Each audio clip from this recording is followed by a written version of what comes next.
Bonjour à tous. Dans ce tutoriel, nous allons voir comment soumettre une déclaration de sécurité et de sûreté en utilisant la plateforme Customs Declarations UK. Maintenant, pour soumettre une déclaration, pour être déclarant, nous devons avoir un numéro EORI GB. Nous pouvons suivre le lien qui sera donné dans la description de la vidéo si nous n'en avons pas. Et nous devons également nous abonner à la sécurité et à la sûreté déclaration sur le gov.uk. Et une fois que nous avons fait cela, nous devons nous inscrire sur la plateforme Customs Declaration UK. Si ce n'est pas déjà fait, et nous devons autoriser le logiciel afin de soumettre les déclarations. Et nous pouvons commencer par cela. C'est assez simple. Cela prend quelques minutes pour s'installer, se préparer et commencer à soumettre les déclarations. Une fois que nous avons le numéro EORI, abonnez-vous à gov.uk concernant la sécurité et la sûreté et s'inscrire sur la plateforme Customs Declarations UK. Nous allons le démontrer, mais ce que nous allons démontrer, c'est la liste des avant démonstration. Nous devons avoir le numéro EORI en suivant le lien. Nous devons nous inscrire pour la déclaration sommaire d'entrée en Grande-Bretagne. Ensuite, nous devons nous inscrire sur le compte de la plateforme Customs Declarations UK et le lien d'inscription. La prochaine étape sera une fois que nous nous serons inscrits et donc nous allons aborder les scénarios suivants dans ce tutoriel: soumettre une déclaration ENS réussie, apporter des modifications et gérer les rejets, les erreurs ou d'autres problèmes qui peuvent survenir. Ensuite, nous allons montrer comment cloner une déclaration. C'est beaucoup plus facile quand vous copiez une déclaration, quand vous avez une déclaration similaire et que vous n'avez pas à tout retaper. Il suffit de copier, de cloner, de changer les éléments nécessaires, de tout vérifier et de soumettre. Ensuite, nous allons montrer comment télécharger une copie de la déclaration au format PDF. C'est utile parce que la plupart de les transporteurs ou les conducteurs ont besoin d'une copie. Cela rend le travail plus simple. Nous allons montrer comment cloner depuis le service de déclaration en douane, la déclaration CDS, jusqu'à une déclaration ENS où la plupart des données sont automatiquement copiées. Il suffit d'entrer le lieu de chargement, de déchargement et le port de notre Des choses comme ça qui ne sont pas disponibles dans la déclaration CDS montreront combien il est facile de suivre les déclarations en douane. Vous utilisez la plateforme.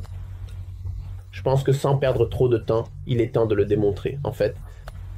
Voyons comment cela fonctionne en pratique. Donc, une fois que nous nous connectons au portail et que nous nous sommes inscrits en suivant les étapes précédentes que nous avons mentionnées, nous verrons le tableau de bord. C'est devant moi.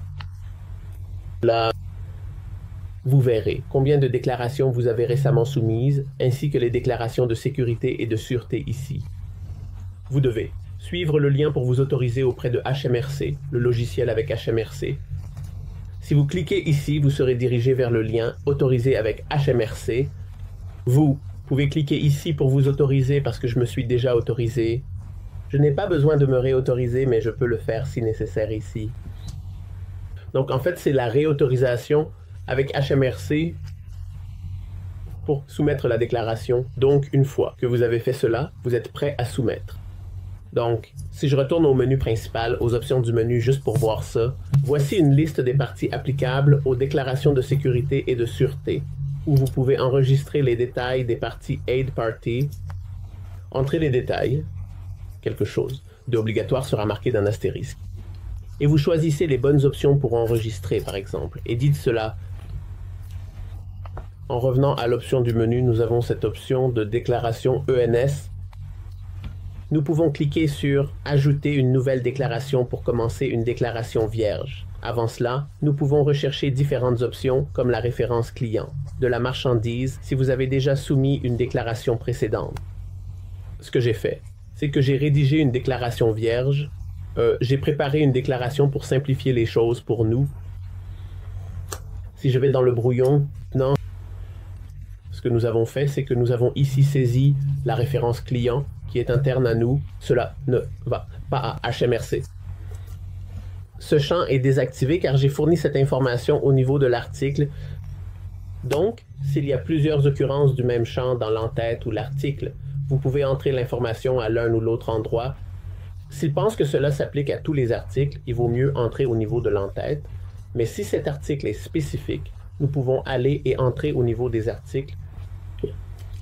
Maintenant, nous allons y aller. Il y a des champs optionnels en ligne et des champs conditionnels. Donc ceci est un champ obligatoire, mais cela pourrait être obligatoire, mais cela peut également être appliqué au niveau de l'article. Donc nous pouvons laisser vide au niveau de l'entête. Pour être honnête, ce logiciel ne nous oblige pas à entrer au niveau de l'entête. Cela dit, nous avons d'autres champs comme la nationalité, l'identification du passage de la frontière.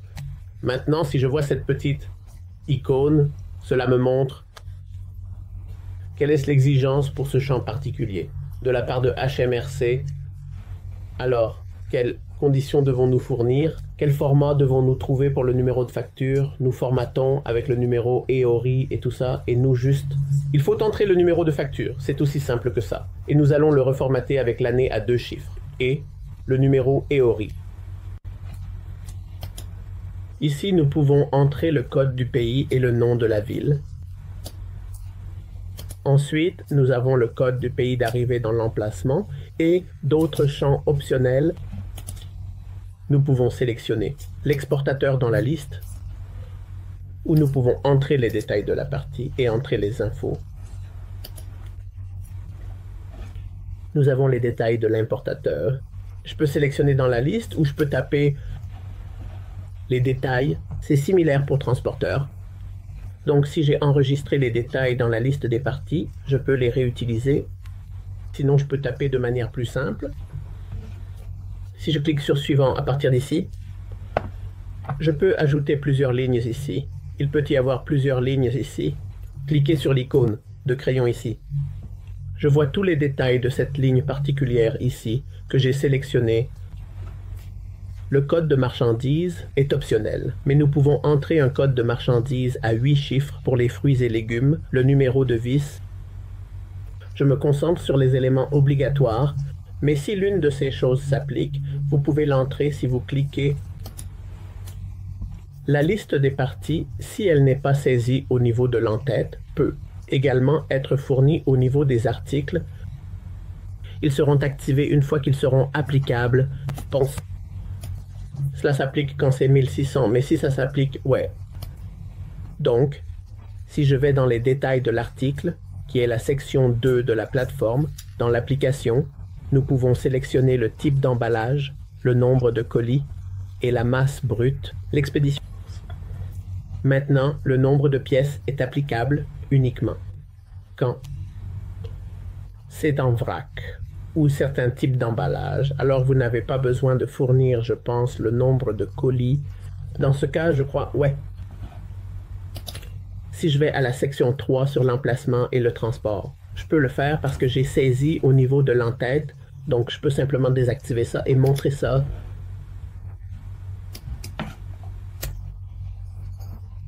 Ça fonctionne. Au niveau de l'article, ce qui n'est jamais... Ouais.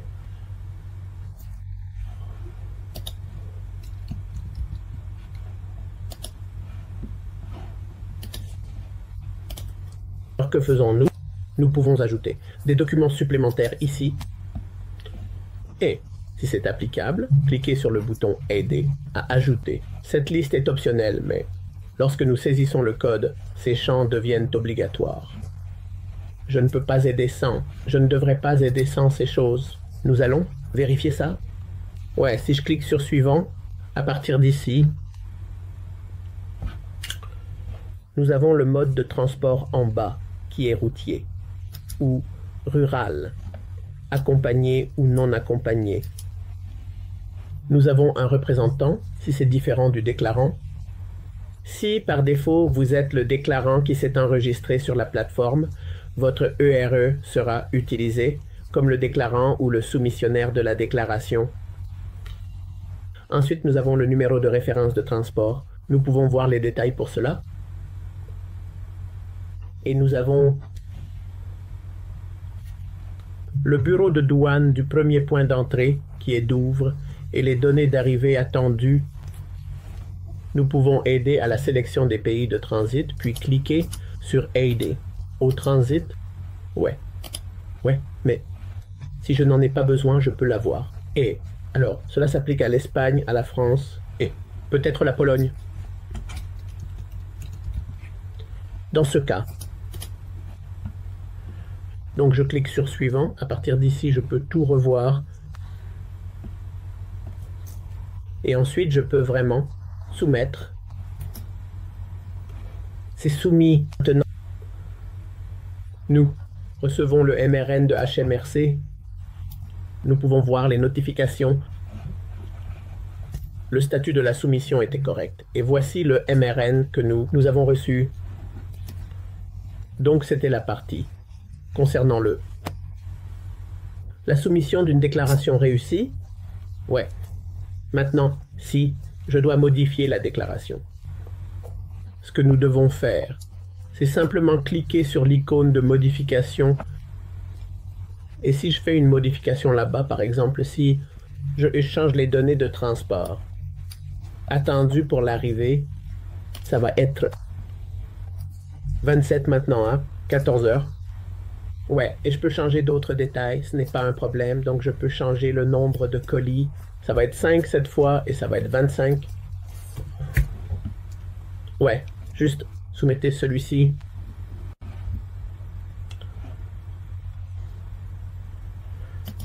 Cela montre que nous avons soumis un amendement pour celui-ci à ce moment précis et qu'il a été accepté.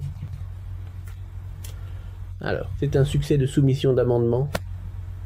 Scénario d'amendement, de soumission additionnelle, comme nous l'avons fait. Que nous pouvons donner aux ORIOR qui aura la référence de la déclaration SNG, SGB, qui vient d'être déposée dans tous les détails de la déclaration particulière. Oui, nous pouvons cloner la déclaration. Donc si je veux, avant de cloner, je peux cliquer sur ce bouton et faire une copie de cette déclaration. Cela devient un nouveau brouillon de déclaration si je vais à l'icône de bouclier, qui est la déclaration ENIX. L'équation de nouveau brouillon que nous avons créée. Maintenant, si je reviens à montrer les rejets, que allons-nous faire? Nous avons sélectionné le transport routier, comme le couple, comme le mode de transport. Mais si je donne des données illogiques, ce qui n'arrive normalement pas, si vous suivez les bonnes étapes, la plupart des choses devraient se dérouler sans problème.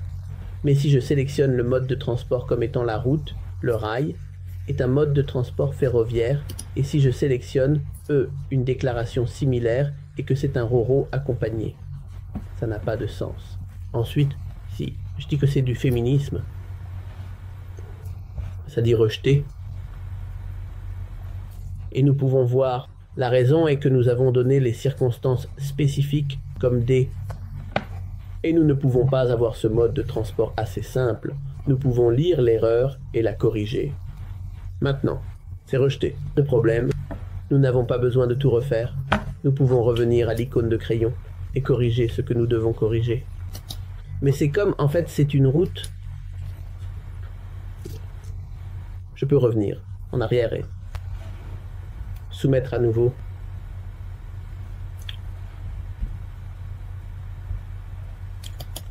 Encore rejeté. Alors, parce que j'ai sélectionné le mode de transport 600C, qui est sans frontières. Et ensuite, si je clique sur l'icône de crayon, route, post. D'accord. C'est moi. Alors, ça doit être, je pense, un transport routier. Mais peu importe. Donc nous pouvons suivre les étapes. Cliquez sur l'icône de crayon là. Route. Et ça doit être... Lisons les conditions pour celui-ci. «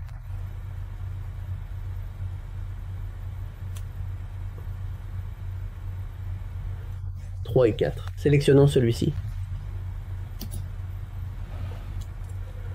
Donc c'est maintenant réussi parce que l'erreur logique que nous avons eue, c'est aussi que nous avons fait 2 tentatives infructueuses. Et voici le résultat maintenant qui a apporté les changements.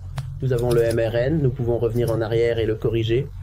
Donc même Donc, en revenant à la liste des étapes que nous allons montrer, nous avons montré que nous avons des modifications de déclaration ENS réussies et que nous gérons les directives. Maintenant, nous clonons cette déclaration. Nous téléchargeons la copie de la déclaration maintenant. La dernière chose importante que je voulais vous montrer, c'est que si vous utilisez notre plateforme de déclaration douanière UK CDS et que vous soumettez une déclaration CDS avec autant d'éléments, il pourrait y avoir... Vous pouvez en fait faire les déclarations ENS très rapidement en clonant à partir de là, ça copie la plupart des détails et rend le travail vraiment facile. Donc revenons à décoration CDS, il y a une icône de coche là et une icône de coche ici, ce qui montre que nous avons une décoration CDS prête à être... J'en ai juste fait un, donc nous pouvons en fait le cloner. Donc ce que nous avons fait, c'est que nous avons une déclaration CDS qui a été soumise avec succès. Vous voyez toutes ces options et le statut est réussi. Nous mettons des vidéos sur comment soumettre différents scénarios de déclaration CDS. Je ne vais pas entrer dans les détails, mais je me concentre sur la sécurité et les déclarations ENS. Donc il y a une icône, l'icône de bouclier, qui représente notre déclaration de sécurité. Donc si je clone vers l'ENS, déclaration et clone, donc cela devient ainsi un nouveau brouillon. Déclaration de sécurité. Si je clique entrer la référence ici,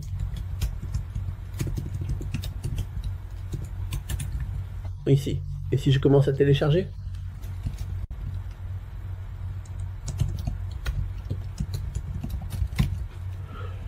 et si je sélectionne, cela est automatiquement copié.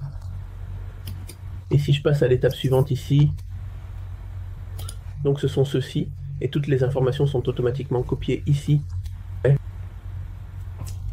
Et si je clique sur l'emplacement, je ne fournis pas pour la suite. D'ici, c'est un mouvement de la circulation routière, et ensuite c'est terminé, c'est fini.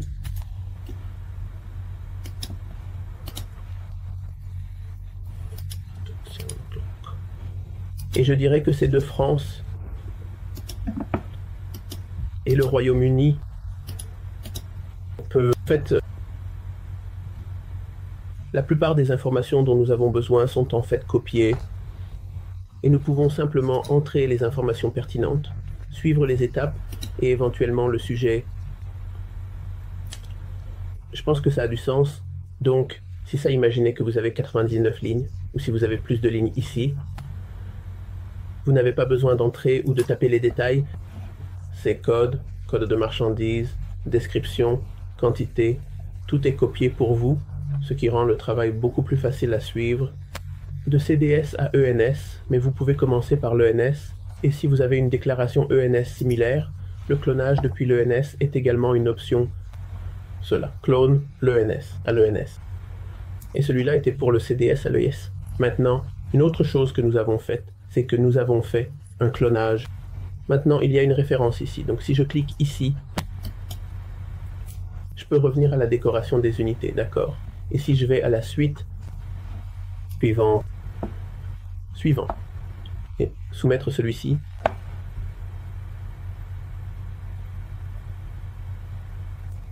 je peux revenir à la déclaration CDS. Donc cela maintient la référence lorsque vous clonez de CDS à ENS. Cela maintient la référence, mais pas lorsque vous clonez de CDS à CDS ou ENS à ENS. C'est différent. J'espère que c'est logique. Si vous avez d'autres questions, n'hésitez pas à nous contacter sur notre site web. Nous avons nos coordonnées et notre adresse email. Revenons à la décoration. Nous avons couvert tous ces scénarios pour cloner la décoration et la démo. Merci beaucoup d'avoir regardé ce tutoriel et vous savez où nous trouver. Customs Declaration UK, la plateforme unique pour la sécurité et les décorations CDS. Il y a beaucoup de matériel sur notre site web. N'hésitez pas à suivre nos blogs. Merci d'avoir regardé. Séjourné. Merci.